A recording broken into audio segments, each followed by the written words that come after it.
Hey there, kids. It's me, Mr. Creepypasta, and I just wanted to tell you about a couple quick things before we get started today. The first of which is about DreadX. DreadX is an anthology of horror shooter games.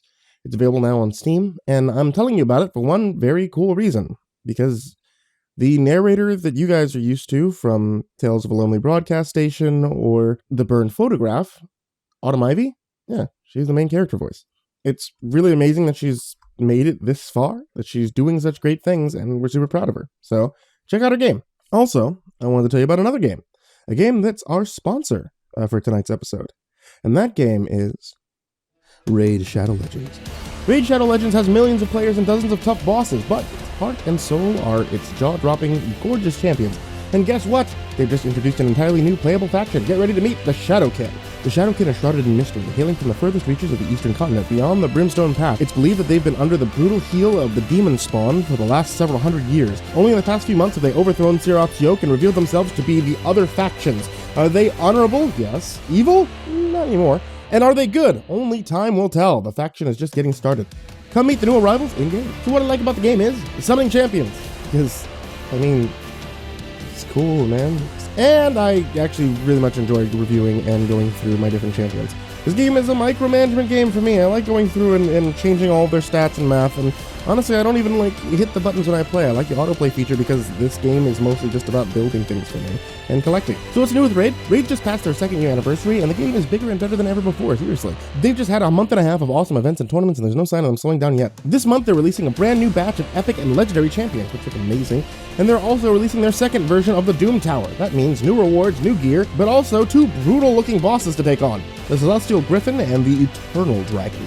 I can't wait to dive in and try it out for myself. So if you want to get a huge head start on Raid, all you have to do is hit that link in the description down below, or scan my QR code right here, and you'll get your free epic champion, Yotun, who is amazing in the Doom Tower, 100,000 silver, 50 gems, and 3 ancient shards, so you can summon awesome champions as soon as you get in-game. All the treasure will be waiting for you here. And once you're in, you can find me under the name Mr. Creepypasta. Somebody pick my name, and if you're fast enough, you can join my class, the Mr. Creepypasta Boys. And it's that easy. Just click on the link in the description, and I'll see you in-game. On November 24th, 2005, there was a disturbing occurrence at Disneyland. It was an average day at the Wonderfield amusement park. Families were scattered throughout the park, the excited squeals of children rang out over the crowds, and Disney mascots wandered around and posed for photos. Suddenly, the magic of Disneyland was shattered as a frantic call rang out from the crowd. "James? Where are you, James? James?" A mother was running around Main Street calling for her son. Other mothers pulled their children closer to them as the woman ran, her voice quickly growing from panic to horrible desperation. Tears began to roll down her face. Park security showed up and looked around. An announcement was made over the intercom to look for James, with the description of what he was wearing. The boy wasn't found, and nobody volunteered any information. It was only a few hours later that something else happened. "Ronnie? Ronnie? Ronnie, where are you? Where's Ronnie?" The same horrible scenario all over again.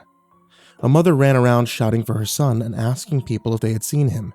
She ran around with the boy's father chasing after her, begging her to calm down and trying to reassure her by telling her that they would find him. Another announcement was made for Ronnie. Nobody came forward with any information. After 2 kids had gone missing on the same day, something had to be done. Security in the park was tightened, placing security guards near almost every attraction in the park. Footage from surveillance cameras was reviewed, but nothing more than people buying sunglasses or Mickey Mouse walking around with a few kids. There was one security guard who reported that one kid had told him that he had seen Ronnie. The guard said that he was studying outside of one of the rides when a little boy walked up to him. The boy looked to be no more than 6 or 7 years old. "I know what happened to the boy," he told the guard. "You do?" The security guard didn't know what to think. The boy probably hadn't seen anything important, but it would probably be worth a listen. The boy nodded. "I saw Ronnie. He was with Mickey Mouse, but Mickey was being mean to him. Mickey took Ronnie." "Mickey," the guard said. He was confused. How could a child think that Mickey Mouse was taking the kids? The guard just assumed it was a kidnapper or something and knew that the kids would be found. Where did Mickey Mouse come into this? Yeah, Mickey ate Ronnie. He ate the other boy too. The guard was speechless. He was still trying to think of what to say when the boy's parents hurried over and pulled their child away, scolding him to be careful around the park and thanking the security guard for finding their son. As fast as the boy had appeared, he was gone. The security guard knew that he shouldn't have been too bothered about what the kid had said, yet he couldn't seem to push the thought of it out of his mind. The security guard waited till his shift was over, but instead of leaving, he went to the security room where a bunch of monitors displayed videos from the security cameras. He asked the people working there to review the footage and look for a Mickey Mouse around the time that James had gone missing. The tapes were rewound, and scenes from earlier that day were replayed on the monitors. The guard's eyes darted from one screen to the next until he finally noticed something. He told the men to pause the video. Everybody in the room focused on the monitor, even though there wasn't much to see. Mickey Mouse and a small child were walking towards a maintenance room door in what seemed to be Tomorrowland, near Space Mountain. The child seemed confused, maybe a little scared. The guard decided to check it out before he went home. He couldn't forget that one boy's solemn expression, or what he had said about Mickey Mouse. Just in case something happened, he took his radio and keys. The guard walked over to Tomorrowland, and he found himself by Space Mountain. There was a rusty maintenance room door off to the side of the attraction, nearly hidden behind a few trash cans. He pushed the trash cans to the side and tried to open the door only to find it was locked. The guard pulled out his keys and tried to find one to open it. Finally, he managed to get the door open with a maintenance key. Inside, it turned out the maintenance room led to an old maintenance tunnel. The lights were off. The guard tried the light switch next to the door, but the room remained in darkness. The vague echo of a rat scampering across the room was heard, but the guard could not see it. He hadn't thought to bring his flashlight. Suddenly, the guard gasped. His hand flew up to his nose. God, what's that horrible smell? He hoped the smell didn't get out so the guests could smell it. The guard assumed the maintenance tunnels went under Space Mountain, but in front of him was a dark, inky blackness. He squinted and had to hope for his eyes to adjust to the dark. For now, though, he could make out vague silhouettes and shapes. He began to walk into the tunnel, visibility decreasing with every step. His steps echoed off the walls, seeming to pound on the concrete floor. The guard suddenly stopped walking a few feet away from a brick wall. He assumed he had just come to a turn. He looked left. He saw nothing. He looked right and saw a small, flickering light. He decided to go towards the light and kept his hand on the wall so he wouldn't get lost. The smell seemed to be growing. The smell seemed to be growing worse. After a short walk, he reached the light, which was actually coming from a small crack underneath a metal door. The door was rusted and bent, and the guard knew that it wouldn't take much to rip it from its hinges. The security guard found the doorknob and gently opened it. The door squeaked as it came open. The smell seemed to explode out of the room, eager to get out. The guard tried not to violently puke at the terrible aroma and looked inside the brightly lit room. His eyes needed a moment to adjust to the sudden light. When they finally did, the guard gasped in horror. Children littered the room, almost all the ones that had gone missing in the park over the last couple years. He recognized Sean. He recognized James and Ronnie, lying on the ground with the other ones.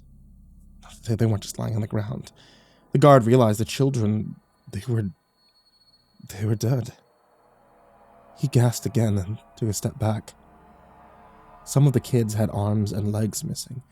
Each one had their eyes removed, leaving bloody holes in their faces instead.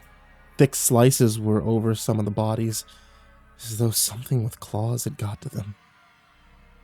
Something in the room moved. The guard tore his eyes away from the children on the floor and saw the most unrealistic thing staring at him. A giant Mickey Mouse stood in the room, observing the guard with wide eyes. And something was inside a Mickey costume. Everything came together in the guard's mind. It'd be easy for Mickey Mouse to lure the kids away, not to draw any attention, but now that the same Mickey Mouse was staring at him, they had a silent staring contest for a few quiet moments, but then the costume's arms came up to point at the guard. A thick screech came from inside the mascot's head, and the mouse moved towards the guard. The security guard turned and ran for his life, the heavy footfalls of the costume behind him alerting him to the fact that the mouse was chasing him down the long, dark tunnel. The guard ran faster than he'd ever run before, just knowing that death was directly behind him, and close enough to stab him with its claws, close enough to wrap its arms around him and drag him back to that room. And then the guard is outside. He stopped running. He blinked a few times to clear his vision. The sunlight felt warm and reassuring to him, but when he looked back at the maintenance room, he knew that the sunlight had stopped the thing in the costume. I mean, maybe that was why it wore the costume, to protect itself from the sunlight. But it wouldn't chase the guard anymore. He'd gotten away. The security guard reached back inside the maintenance room, groped for the doorknob so that he could slam the door shut and make sure the thing didn't get out. He expected to feel Mickey's hand seize at his, pull him in, but nothing ever happened. The guard slammed the door shut and sighed deeply. He was safe. The guard ran halfway across the park back to the security room. He told the other security guards that he had found something in the maintenance room, told them to follow him and take their guns, which were only to be used in a dire emergency. When asked to explain, he said he'd found the kids before he turned and began hurrying back to the maintenance tunnel. A large group of guards entered the tunnel and found the kids, scattered on the cold concrete floor. A blood-covered Mickey Mouse costume also lay on the ground in the room, right next to all those kids. As though to say, he'd always be there. The guard was the only one to look back into the dark of the tunnel while the others were still looking at the kids. He was the only one to see the small pair of dark eyes in the tunnel blink once before vanishing into the darkness. Whatever it wasn't human. He turned back towards the room, saw the blood smeared over the walls. The other guards were silent, all eyes fixated on it. It had been used to spell out a simple 3-worded message on the wall. Still among you. The maintenance tunnel was destroyed. The door buried behind a concrete wall. Space Mountain was closed for a few days while it was searched, and the security guard quit. To this day, children still squeal in excitement, and they hurry over when they see Mickey Mouse. Photo albums are being filled with pictures of the iconic mouse, and nobody ever knows for sure who's under the costume.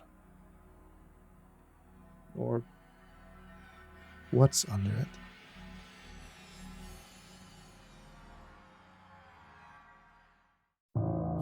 Hey there, kids. It's me, Mr. Creepypasta. I just wanted to say thank you so much for listening to tonight's story or watching tonight's video. I appreciate it. As always, I cannot thank you enough for always being here. And if you guys would like to see more or hear more, then I'd appreciate it if you click that subscribe button. Or if you're listening on the podcast, then click the follow button. Do you like anime? I know that most people who use YouTube like anime. I'm looking at the stats right here. And they like it at a reasonable price. This is why our ongoing sponsor of the channel, HIDIVE, lets you start off with 30 days for free. So now you can watch anime, including horror anime like Parasite, The Promised Neverland, and the Monster Musume. You can always find out more through the link in the description, or you can just head over to hidive.com. And as always, I want to give a big thank you to all you guys who support on Patreon, patreon.com/MrCreepyPasta, especially Jacob Schaefer, Jay, Zach, Jordan Alexander Sanchez, Ken Landa Higuchi, Bobby Carmen, Tristan Pelton, Chase Burnett, Diana Krause, Katrina Beazle, Caden the Spooky Boy, Zane Nightshade, My Body Sounds Like Rice Krispies, Ashwood, Lord of the Weebs, Miss Exandra, Mr. Unsettling Spaghetti, Eurogore, Suji Campbell, Marco Takes Dabs 420, Stricken, Ozarine Fox, Robert White, Andreas Garza, Snails Brennan, Legit Quad Feed, Fried Chicken 12, James Bruce, Chris Levin, Freddie Krueger, Ty Nanny, Justin Johnson, 1-800-Nightmare, Unknown Nobody, Michael Scarborough, Jason Wilson, Infernal One, James Lowe, Lisa Cottrell, Jimbo the Hutt, Caspian, Jordan Nels, Hades' Nephew, Tater Chip, Acid System, Prozac and Pancake Appreciation Society, Brian Arce, Cryptic Nightmares, Brennan Wright, Someone You Love, S-Man, Kiwi the Sloth, Liam Newman, Sky Harbor, Caleb Dougal, Nina Smith, Nico Kyle, Rafael Rodriguez, The Ginger Bros, Aaron Stormcrow, Talon Karlik, Daniel Polson, Trace Miles, and Corey Kenshin. Thank you guys so much for supporting me, and if you guys would like to join them on the list of people's names I mispronounce, you can always do so at patreon.com/MrCreepyPasta, as well as all those fine people in the description down below who help support this channel and keep the lights on and give treats to Hylas and Hercules. You guys, as always, are the real MVPs, and I love and appreciate every single one of you who support there or just support anywhere by watching and subbing. So good night, everybody, and sweet dreams.